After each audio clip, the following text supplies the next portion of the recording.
আমার মাইসপাড়া প্রাইমারি স্কুলের সামনে একটি বড় আম গাছের ডাল ভাঙ্গিয়া পড়ে রাস্তাটা পুরো আটকে গেছে গা।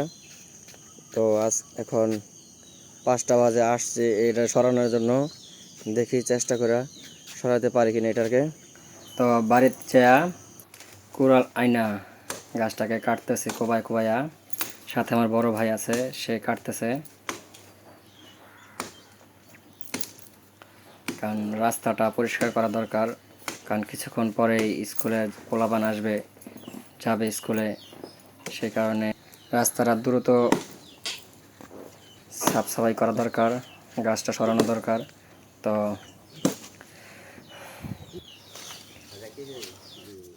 শেষ, অবশেষে আমাদের রাস্তার কাজ শেষ।